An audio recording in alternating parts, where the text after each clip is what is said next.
So guys, let's continue here. Vamos continuar aqui então. Ficou faltando algumas letras do nosso alfabeto.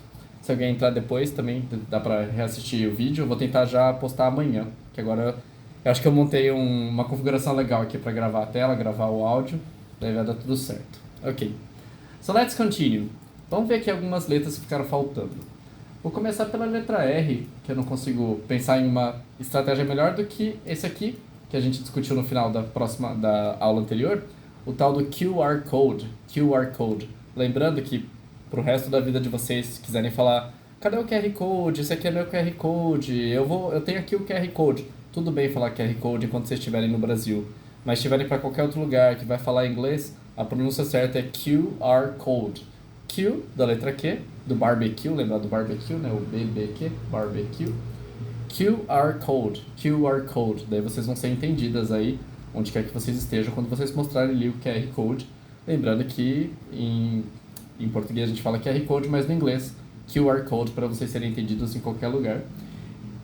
Uma piada boba, bem de tiozão, né? Que é a minha cara. Em espanhol, eu estive viajando recentemente para outros países que falavam espanhol, e lá seria QR Code. QR Code, porque a letra Q em espanhol se fala Q, R é R, QR Code.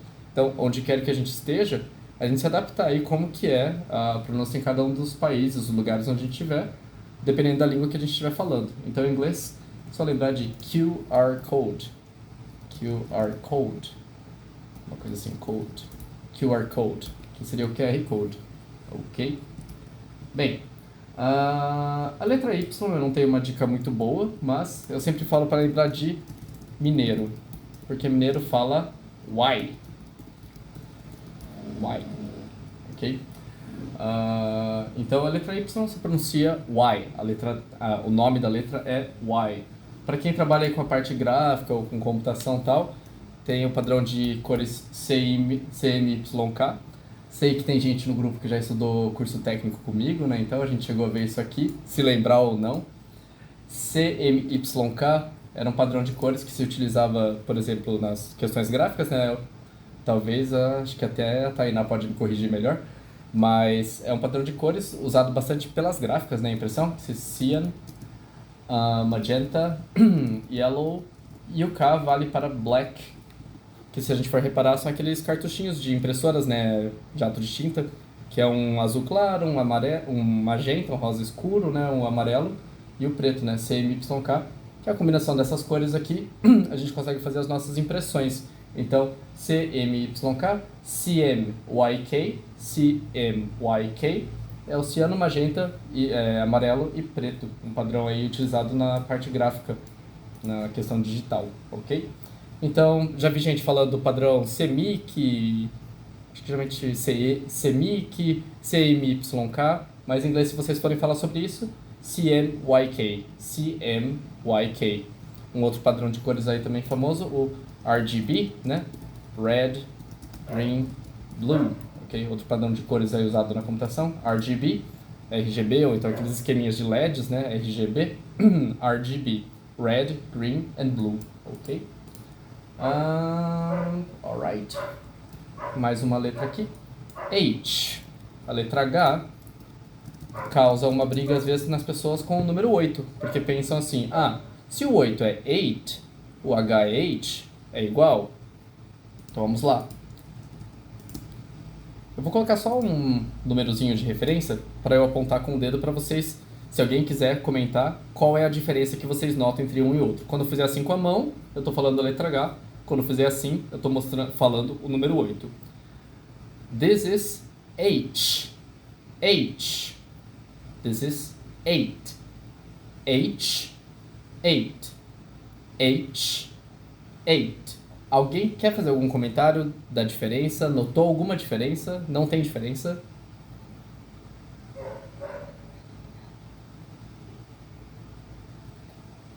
Um é mais sequinho, o outro é mais chiado. Legal. Eu vou tentar então complementar o seu e dizer que o H é mais chiado, né? H, tipo é o chan, né? H, H. E o número 8 é uma coisa mais sequinha, né? 8, 8. Very good. Thank you, Tainá. É exatamente isso. Então assim, a letra H é um som mais ch no final, que faz esse chiado. H.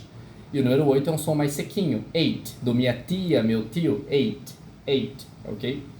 Claro que a gente não precisa se estender tanto, ou forçar tanto a nossa pronúncia para fazer essa diferença, que no dia a dia a gente não se atenta tanto assim, letra H, número 8, a gente não é tão enfático assim, a não ser quando a gente tá numa ligação, num áudio meio chiado, tá passando um ônibus, tá passando um trem, a gente fala mais alto no microfone, aí tudo bem, mas no geral, a gente vai passar uma sequência alfanumérica, placa de carro e tal, não é tão enfático assim a nossa pronúncia, a não ser que a gente queira diferenciar.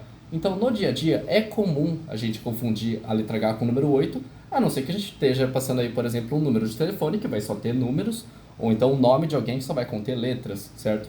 Mas se for um código alfanumérico, código de acesso tal, né? Placa de carro, se vocês não souberem exatamente... Eu não sei, por exemplo, esse padrão novo aí das placas Mercosul, onde que é número, onde é letra, eu confesso que eu me perco ainda. Eu lembro quando era 3 letras, 4 números, né? Então, assim, vale a pena, às vezes, quando a gente estiver passando um código que alterna entre letras e números, falar, letter H, number 8, letter H, number 8. Então, isso ajuda, porque afinal a gente quer ser entendido e quer passar a informação correta, ou receber a informação correta. Então, tudo vale na hora que a gente for ajudar quem estiver nos escutando, né? Então, letter H, number 8. Então, como um auxílio de escrita aí, nunca escrevam assim, é só um auxílio, né? H e 8. Um som mais sequinho, um som mais chiado, como a Taina falou. Perfect, thank you. Daí ficou faltando dentre as nossas letras só a letra W. Ok, então vamos lá. Eu digo que ela se pronuncia algo como W. W, certo? Tem muita gente que fala assim, tá, Fábio, é tipo um W, mas você dá uma forçada na garganta pra falar W. Bem, em pronúncia é isso mesmo. Mas alguém conhece esta letra em espanhol ou francês? Pode se pronunciar, se alguém souber. Alguém? Alguém? Não? Não? Não. W. W. Tem gente que fala um V, tem gente que fala mais como V, uma coisa mais com B, né? W, ou então VW, tipo, VW ou VW, perfeito, thank you. VW, em espanhol. French, alguém sabe como fala essa letra em francês? Algo como W. Então, se a gente for pensar, dá pra gente deduzir um pouco, né? O espanhol e o francês são primos aí do português, né? Vindos do latim. Então, W é um V duplicado. Ou então, W em francês, duplo V. Se a gente for pensar na estética da letra, é como se fosse 2 Vs, né? Cruzadinhos, né? W, por exemplo, no espanhol e no francês. Vamos tentar desvendar, então, o que é esse W do inglês? É como se fosse, se a gente for pensar também na morfologia, no formato mesmo, né? É como se fosse double U, duplo U. Só que para não falar double U, para você entender duplo U, ficou W. A gente junta a pronúncia de double U para falar W. Então, faz sentido. É como se fosse duplo U. Em português, na verdade, que a gente só adaptou e fala W, né? Então, W é a nossa versão... Em português, a gente faz a nossa versão e fala W. É um duplo U, ok? Alright? Então, no formato da letra faz sentido, né? Em espanhol, W, em francês e W do inglês, ok? Alright? Uma questão aí de curiosidade, pelo menos para quem for mais novo que eu, se eu não me engano, em 96, oficialmente, as letras K, W e Y entraram no alfabeto do Brasil, no alfabeto em português, né? Como eu já disse, talvez eu tenha mencionado, né? As Karinas, os Wellingtons, os Wilsons, as Yasmin sempre existiram, né? Só que essas letras oficialmente no Brasil entraram em 96. Já faz muito tempo, mas eu acho que a minha primeira série foi em 93, se eu não me engano. E quando eu tinha lá a salinha da primeira série, tinha as letras, né, escritas em letra de mão, maiúscula e minúscula, não tinha a letra K, W e Y. E o meu nome, infelizmente, é Fábio Kusumi Otuka.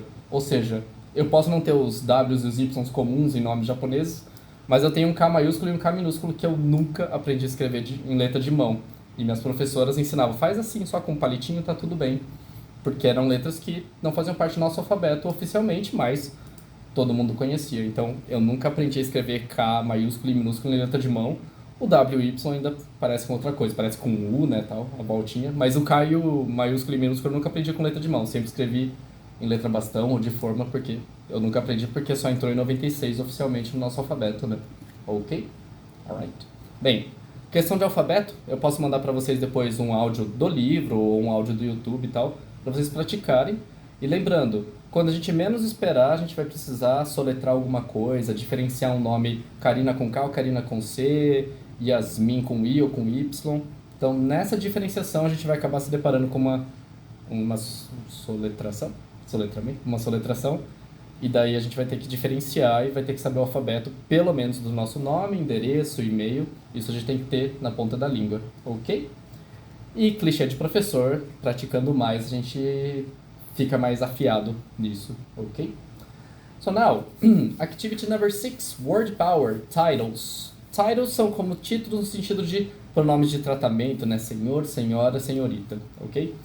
É muito parecido com o português, mas agora eu vou pedir para quem quiser abrir o microfone e fazer algum comentário e tal, para vocês me ajudarem até se o meu conceito tá certo ou se faz sentido. Eu sei que tem gente de outros estados também aí, diferentes do meu, de São Paulo, por exemplo, então talvez tenha alguma questão de diferença cultural, regional e tal, como se utiliza. Então vamos pensar assim, em português, basicamente, assim, que a gente tem mais prático, aí tem o senhor, a senhora e a senhorita.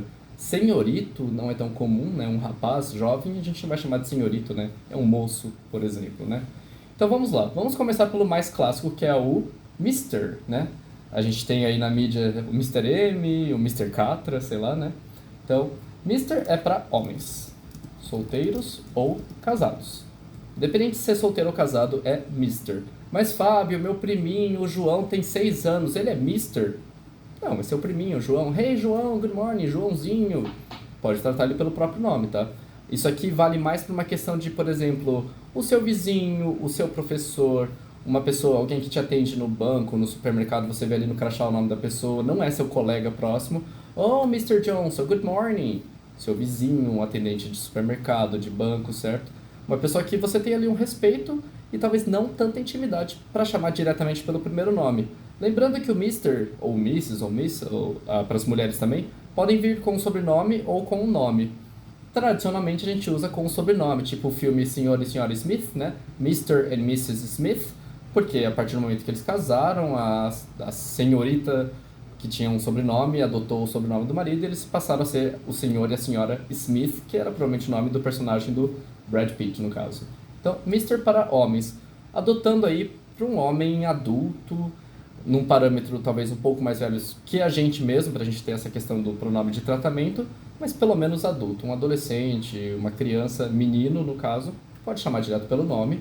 E também, claro, as pessoas, os homens adultos que vocês conheçam e são próximos a vocês, pode continuar chamando pelo nome, pelo primeiro nome, apelido, etc. É só aí uma questão de tratamento, respeito, formalidade. O Mister, ok?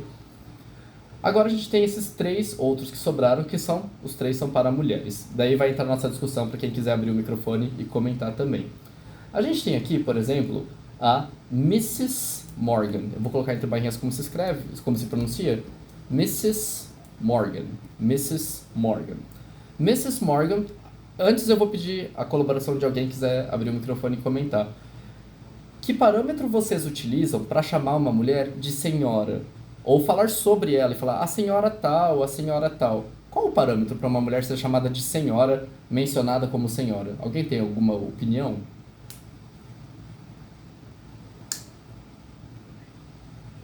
Mais velha que eu, é um parâmetro, ok?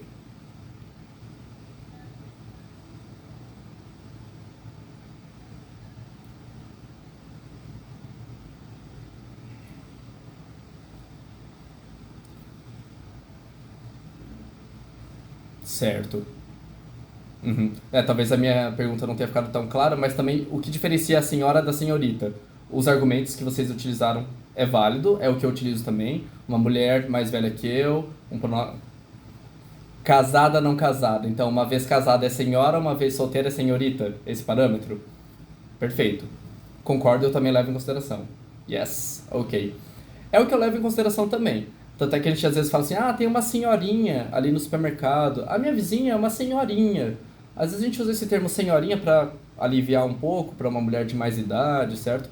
Mas se a gente for pensar, pelo menos na cultura brasileira, a gente tenta associar o termo senhora para uma mulher mais velha.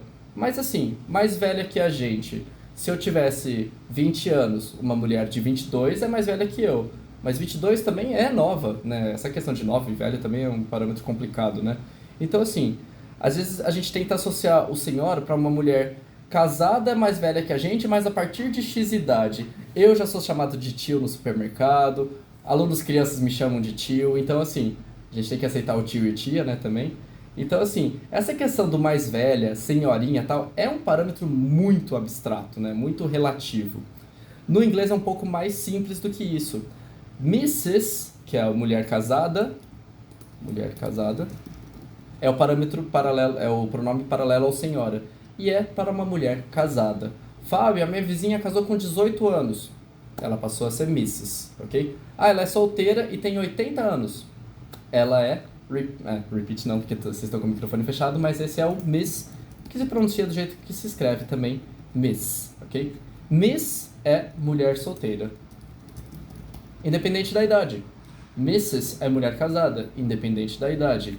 Mulher de 20 anos já está casada, Mrs. Mulher de 80 anos é solteira, Miss. E tá tudo bem, tá? No inglês não tem aquele peso do tipo, senhora está no céu, me chame de você. Não, não tem esse parâmetro, tá? Uma mulher casada, independente da idade, ela passa a ser Mrs. É um status matrimonial, é um título que ela passa a ter por ser uma mulher casada. Talvez aí numa sociedade, na história machista e tal, a mulher passa a ter um título novo por ser uma mulher casada. Ok? Mrs. A mulher solteira é Miss. É só esse parâmetro que é levado em consideração no inglês, tá? Não fica aquela coisa do tipo, nossa, mas a minha vizinha tem 80 anos, eu sei que ela é solteira, vou chamar ela de Miss? Não vai pegar mal, soar estranho? Não, ela não é casada, ela é a Miss da Silva, good morning, Miss da Silva. Minha vizinha tem 20 anos, casada ali e tal, ela passa a ser Mrs. E tá tudo bem, ok? É meramente um parâmetro de casada ou não, ok? Alright? Yes. Uhum. Uhum. Agora fica uma questão interessante, porque a gente fala Nossa Senhora, né? Em inglês, por exemplo, nessa questão religiosa, é Our Lady. Our Lady. Por exemplo, Our Lady of Fátima. Imagine que vocês estão indo lá na cidade de Fátima, tem o santuário de Nossa Senhora de Fátima. Claro que em Portugal se fala português, né?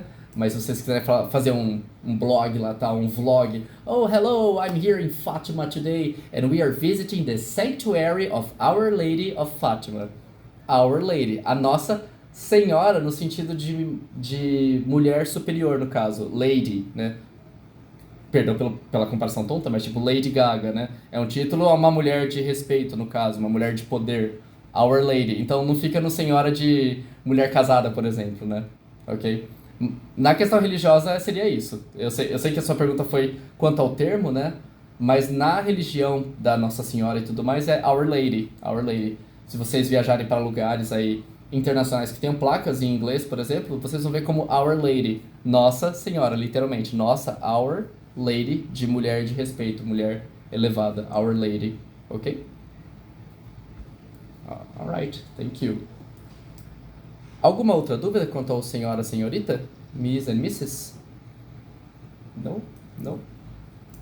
Alright. Bem, um fato curioso, e por favor, quem souber melhor me ajude. Se eu não me engano, para os concursos de Miss, claro que cada concurso de Miss tem uma empresa por trás que faz, né? O Miss Ceará, Miss São Paulo, Miss Brasil, Miss Universo, incluindo todos os planetas aí, né? Tal da Miss Universo. Então, assim, se eu não me engano, um dos critérios dos concursos de Miss é que ela seja uma mulher solteira. Já ouvi dizer que não pode ter filho para ser Miss. Agora, quanto a solteira ou casada, eu não tenho certeza. Mas eu ouvi dizer que os concursos de Miss, no caso, elas têm que ser mulheres solteiras, né? Então, uma forma aí de vocês lembrarem que o Miss é para mulher solteira. Mrs. é a mulher casada. Eu sei que o Mrs. escreve M-R-S e não tem nada na pronúncia, né? Mas M-R-S é o Mrs. e o Miss, M-I-S-S, só lembrar das Miss, que são Até onde eu sei, mulheres solteiras, ok? Alright.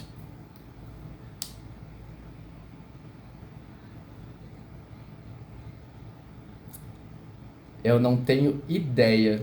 Porque, assim, existe um termo que é o mistress, que seria, tipo, talvez um outro aí título aí pra feminino, vamos dizer assim, né, no caso, que tem um R, mas mistress é tipo a amante, tá? Então, assim, eu sei que, tipo, infelizmente esse é o título só pra mulher amante, no caso, né? Mas é um termo pejorativo, tá? Que pega mal, então, assim, não é um termo muito comum, tá? Ah, já vi também ser tratado Mistress, pra quem gosta de anime e tal, assim. Tem uma personagem lá que é uma vilã que é a Mistress Nine, mas nada tem a ver com a amante, tá? Ela é só uma mulher muito poderosa e é uma vilã de de umas temporadas da Sailor Moon, por exemplo. É a Mistress Nine, mas nada tem a ver com amante, ninguém tá traindo ninguém lá no anime e tal. Mas eu acho que fica como uma coisa como madame, mulher de poder, assim, tal, né? Mas Mistress não é abreviado com MRS, então eu não sei por que o Mrs. recebe esse R no caso, mas a pronúncia é Mrs, ok?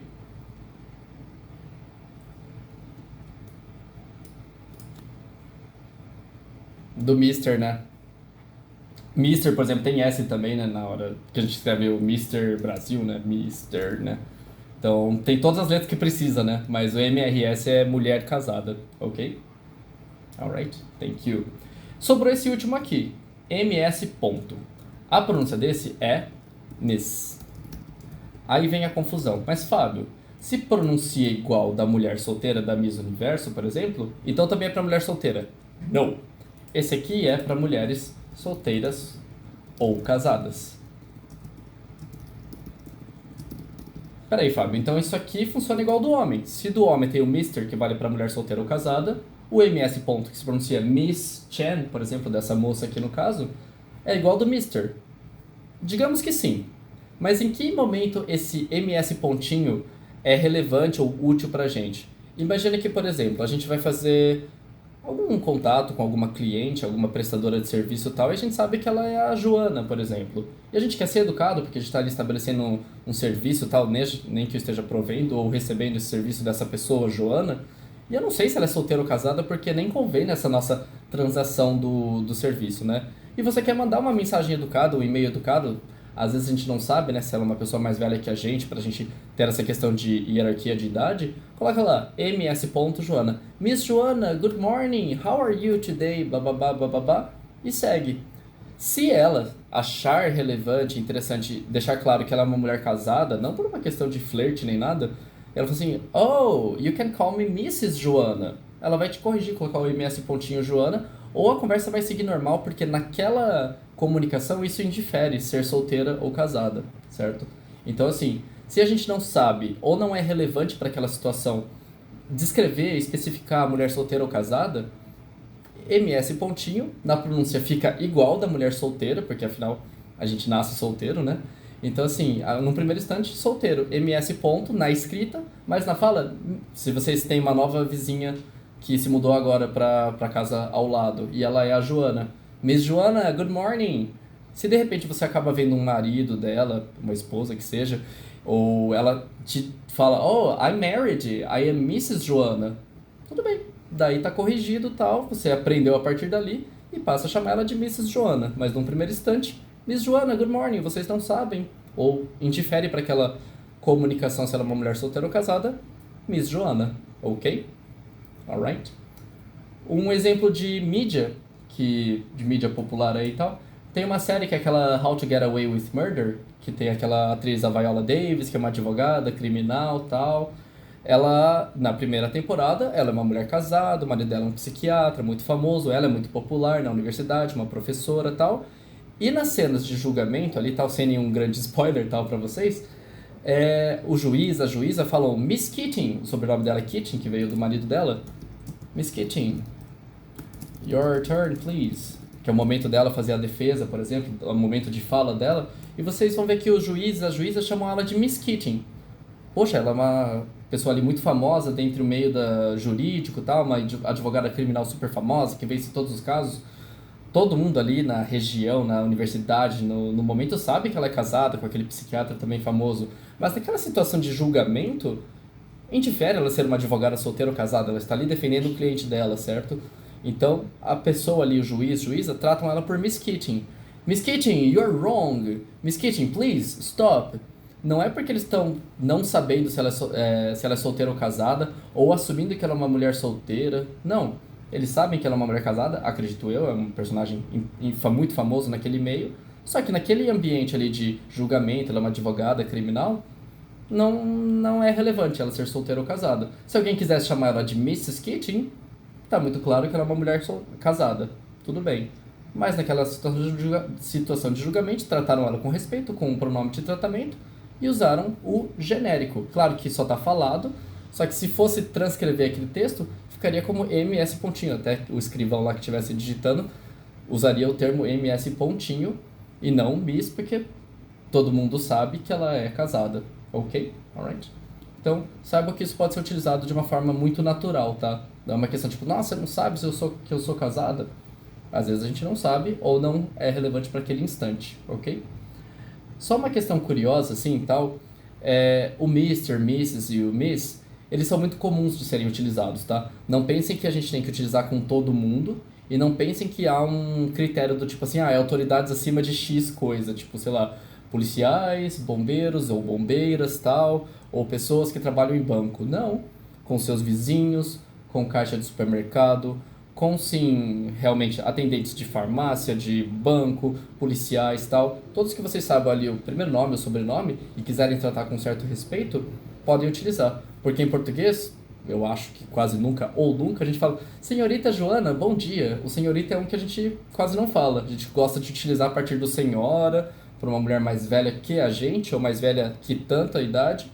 No inglês é muito mais leve isso, tá? É comum ser utilizado entre vizinhos, alunos com professores, tá? Então, toda essa questão de respeito e um pronome de tratamento é comum utilizar. Não pense que tem algum critério, autoridade X ou Y, tá? É muito comum de se utilizar, mas também a partir do momento que você tem uma certa intimidade com a pessoa e quiser chamar pelo primeiro nome, it's ok, vocês não precisam de uma permissão específica para utilizar o primeiro nome de alguém.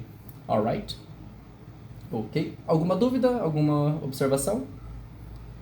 No? No? Ok. So let's continue. Activity 7, saying hello. Então, dizendo olá. Olá. Algumas formas, então, de a gente iniciar diálogos. Como a gente está com até poucas pessoas aqui, acredito que todos possam falar. Se alguém não puder falar, eu vou perceber o silêncio, daí eu falo no lugar da pessoa. A gente vai praticar, então, esses diálogos aqui, tá? Num primeiro instante, eu vou ler e vocês vão repetir com o microfone fechado mesmo. Depois vou designar cada pessoa, cada parzinho para ser um dos personagens, ok? Então, mesmo com o microfone fechado, eu falo, vocês repetem, eu dou uma pausa para vocês repetirem e eu falo a próxima frase. Então, mesmo com o microfone fechado, repeat. Hi, Matthew. How's it going? Seria algo assim. How's it going? Going. Uma coisa assim. How's it going? Agora, repeat. Great, thanks. Repeat. How about you, Lisa? Ok. Antes da gente começar as práticas, alguém tem alguma dúvida em alguma pronúncia? A tradução pode deixar que a gente já trabalha. Quanto à pronúncia, alguma palavra chamou mais atenção? No? No? Bem, vou pegar aqui pela ordem, vou colocar Deborah, you're here, and Patricia, you're here, ok? Tudo bem, Deborah e Patrícia? Alright, Deborah, you can start, pode começar.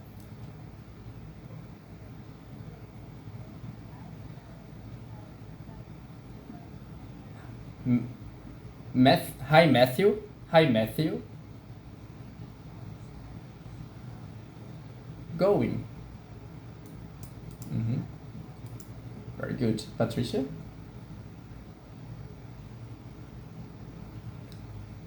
Patrícia consegue falar? Não? Qualquer coisa eu passo pro próximo. Alright.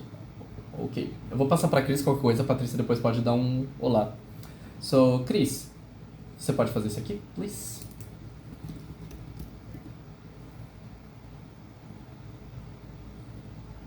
good, thank you. Now, Silvana, you're here, and Tainá, you're here. Please.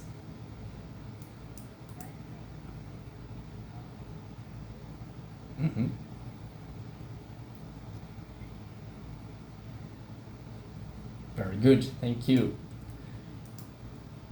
Oh, ok, Patrícia, ok. Qualquer coisa, se você funcionar, qualquer coisa, quiser dar só um olá assim, daí eu já vou te inserindo. Thank you. Então a gente tá aqui. How's it going? Ele é muito parecido, ou ele é sinônimo de How are you? A clássica pergunta, Hello, how are you? Então a gente pode substituir o How are you até nas nossas práticas, pra gente não ficar sempre utilizando as mesmas expressões. Hello, how are you? Opa. How are you? Or Hi, how's it going? It's the same. E a famosa resposta, né? Fine, thanks. And you? Então, vou bem, obrigado. E você? Então, essas duas frases. Hello, how are you? Hi, how's it going? Ou até troca. Hello, how's it going? Hi, how are you? É a mesma coisa. A gente está iniciando aí um diálogo perguntando como você está, como vão as coisas, como vai indo. E a resposta fine, thanks and you é a clássica, né, tal. Muito bem, obrigado, né? E você?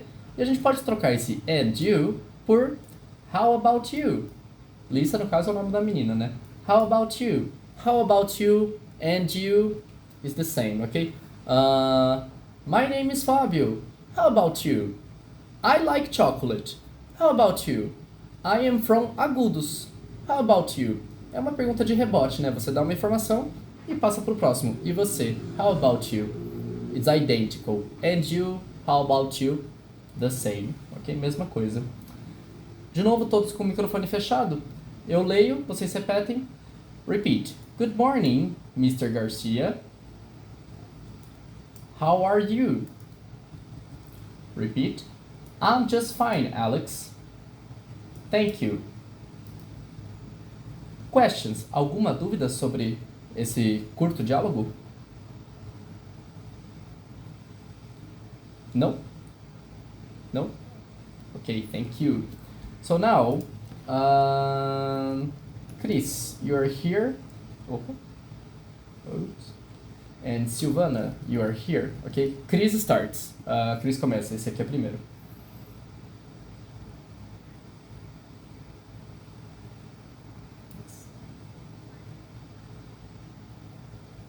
Very good. Thank you. Now, Tainá, you're here. And Deborah, you're here.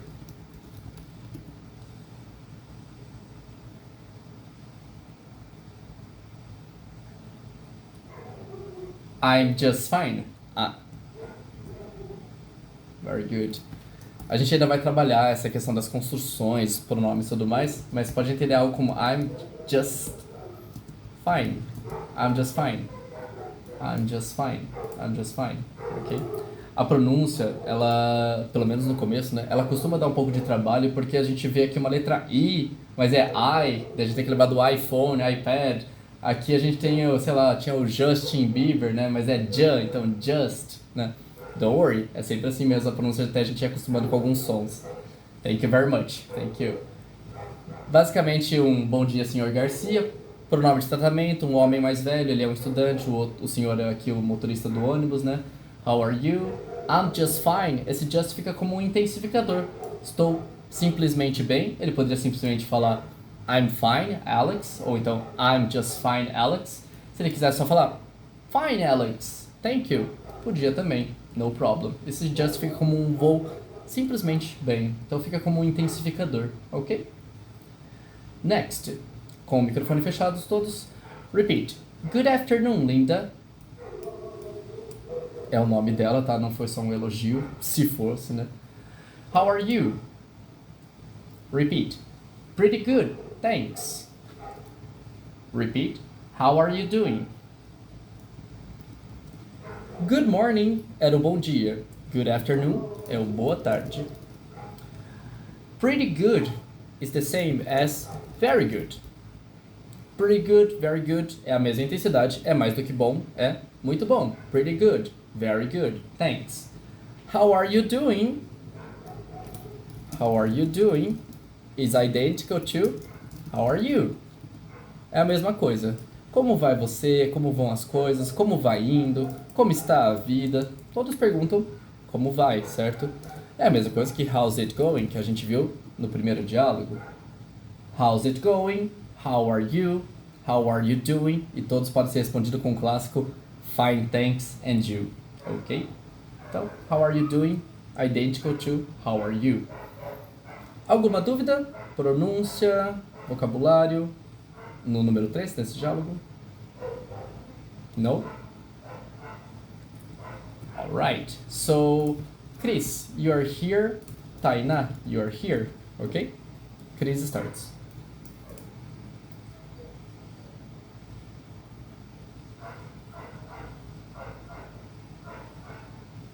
Thank you very much. Silvana, you're here. And Deborah, you're here.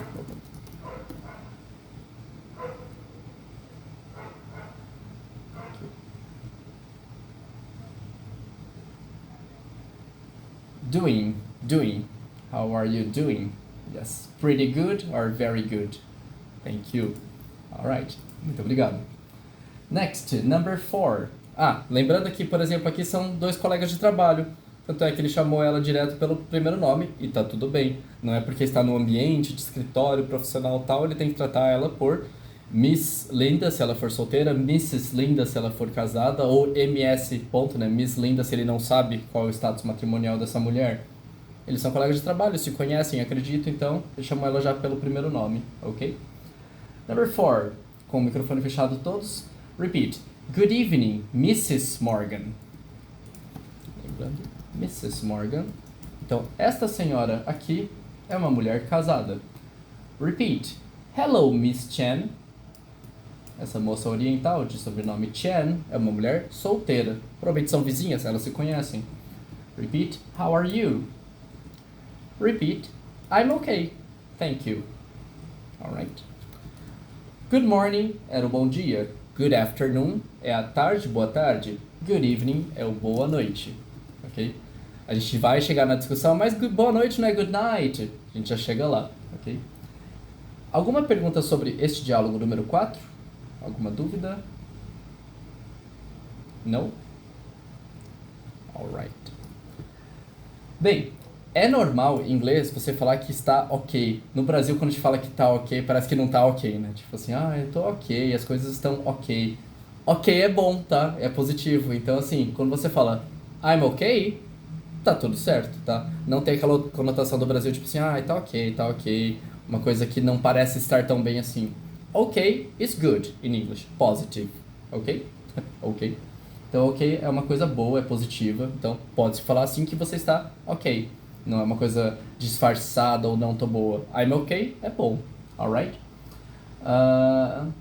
Ok.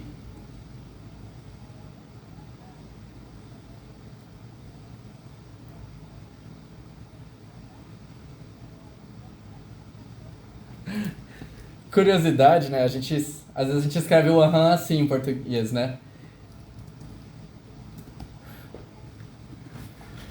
Hoje em dia tem várias questões de linguagem corporal também para levar em consideração, né?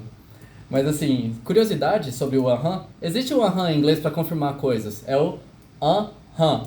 Aham. Então, se estiverem digitando com alguém no WhatsApp ou num chat de qualquer aplicativo que seja conversando em inglês, o aham se escreve assim. Aham. Aham. Porque o U faz som de né? Tipo umbrella. Umbrella. Opa.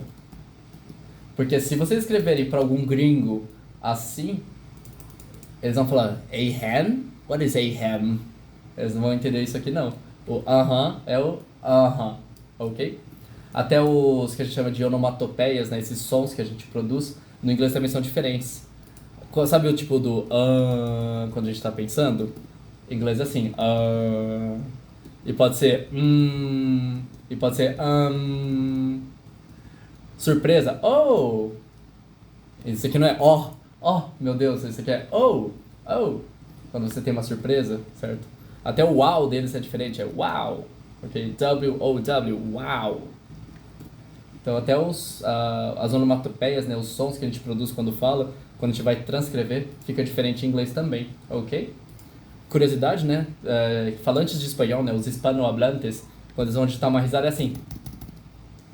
Por causa de Juan. Juan. Então o J faz som de ha. Então fica assim. Ha ha ha ha ha. He he he he he. Então conversarem com algum falante de espanhol, a risada deles é transcrita dessa forma. He he he he. Ha ha ha ha ha. Porque o J que faz o som raspado de Juan, certo? Então, só uma curiosidadezinha aí do espanhol também. Alguma dúvida sobre o diálogo 4? No? No? Thank you. So, let's see. Let's see. Taina, you are here. And Deborah, you're here.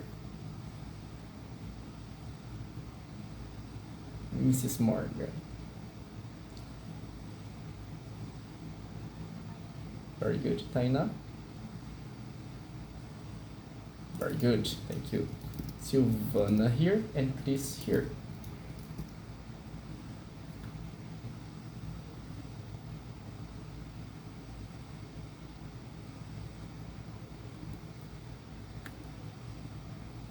Thank you very much. Very good. Bem, então a gente viu aqui vários modos simples de se iniciar diálogos, ok?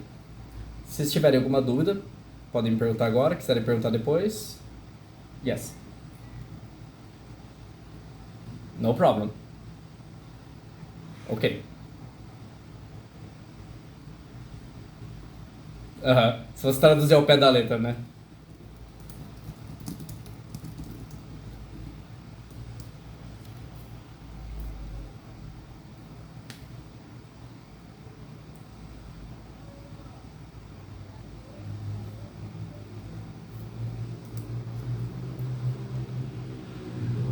A grande verdade é que a gente nunca sabe. Isso é uma resposta muito covarde da minha parte, porém verdadeira. Mas eu sempre brinco que eu vou defender meu emprego. Vou defender meu emprego aqui. Às vezes, quando a gente está... Às vezes não, né? Frequentemente, quando a gente está trabalhando numa ponte entre dois idiomas, a gente não sabe exatamente o que a gente pode traduzir ao pé da letra ou não. Um exemplo que eu vou te dar é, por exemplo, quando a gente fala... tá caindo o céu. Faz tempo que não acontece pelo menos aqui na nossa cidade de São Carlos, né? Em que momento a gente fala assim, nossa, tá caindo o céu tá caindo. O que tá acontecendo? Tá chovendo muito, né? Talvez tenha outras expressões, né? O céu tá caindo, tá acabando o mundo, tá caindo o mundo, sei lá, né? Tá caindo um pé d'água, né? Um pé d'água. It's raining cats and dogs.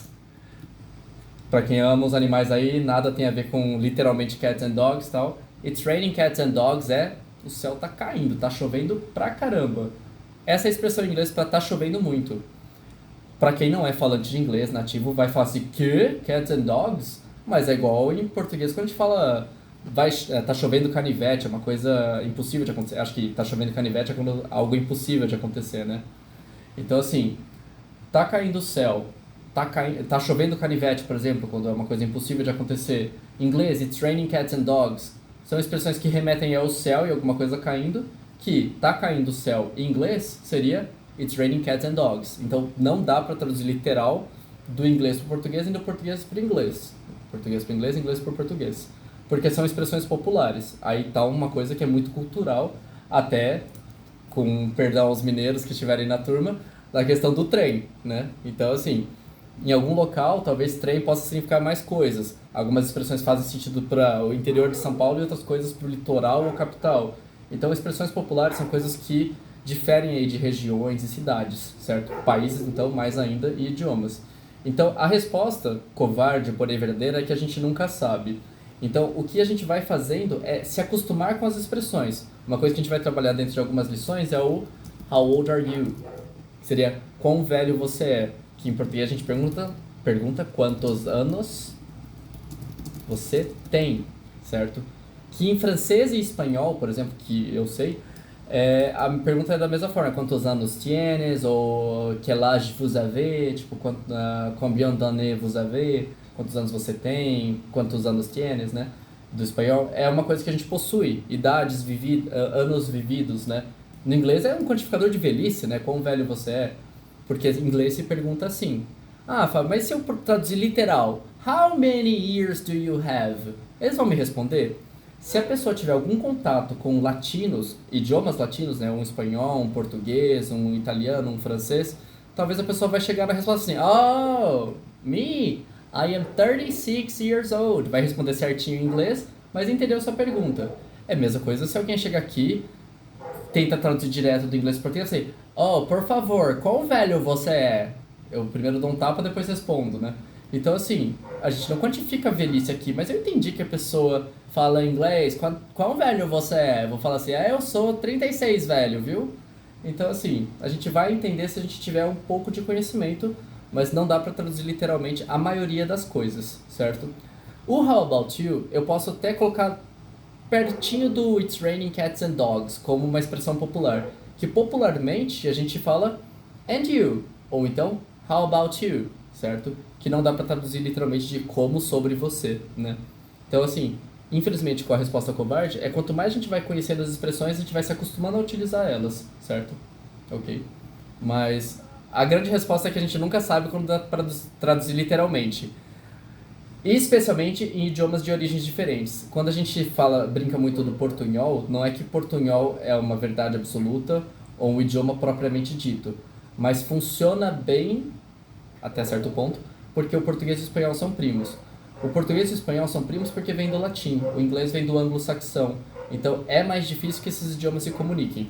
Assim como a gente achar que dá para enrolar alguma coisa para falar japonês. Não é tão simples assim. Ou quando a gente brinca de imitar o chinês da pastelaria, né? Não é tão simples assim. Talvez uma questão de sotaque pode até ser, né? A brincadeira do pastel de flango, né?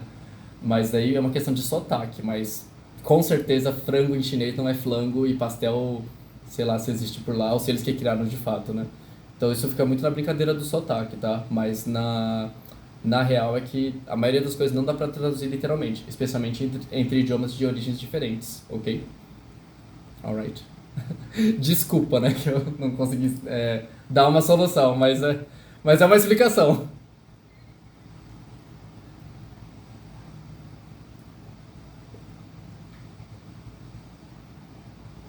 Sim,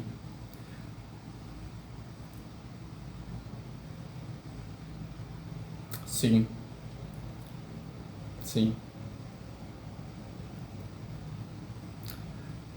Se a gente for pensar, é exatamente o que a gente faz quase com o portunhol, né? Eu falo não, tem uma página do Instagram que eu esqueci de salvar, que são as melhores invenções do portunhol.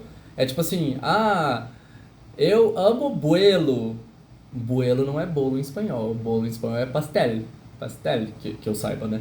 Então, buelo não é bolo em espanhol, é só uma invenção aí do portunhol, certo? Então, assim, a gente vai tentando fazer essas adaptações conforme as coisas que a gente conhece. Por isso que eu brinco que existem vários níveis de portunhol. Tem portunhol básico, portunhol intermediário, portunhol avançado. Porque quanto mais você estuda o espanhol de fato, menos o seu portunhol fica acochambrado, assim. Você vai aplicando um pouco mais de teoria. Eu confesso que eu não sou bom de espanhol. Já estudei um certo tanto, poderia ter me dedicado mais, deveria ter me dedicado mais. Então eu falo que eu falo um portunhol avançado. Porque eu vou aplicando um pouco de gramática que eu sei, vocabulários mais específicos, dentro daquela minha confusão do portunhol.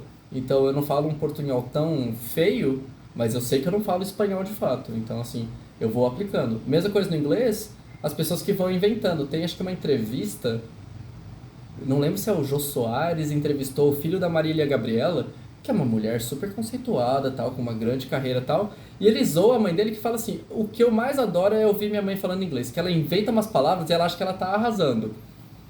Marília Gabriela, poxa, eu já vi o Jô Soares mesmo inventando várias palavras em francês, em inglês, até em espanhol que eu não sei tanto, eu já vi ele dando umas acochambradas na fala dele. E tá tudo bem, ele é um brasileiro, certo? Então, assim, acontece muito isso, da gente às vezes acabar fazendo uma frase literal, traduzida, mas às vezes a gente passa a mensagem correta. Mas quanto mais a gente vai conhecendo da gramática, mais a gente refina essa acochambração que a gente faz, né? Esses embromation, né? Que a gente zoa, né? Então é discurso de professor, mas é isso mesmo. Quanto mais a gente entende as estruturas do inglês, da gramática, nosso discurso vai ficando mais formalizado, ok? E expressões populares, querendo ou não, a gente aprende muito em série, música e tal. Ok? Alright, guys. So, thank you very much. Muito obrigado. Até a nossa próxima aula. Thank you. Bye bye.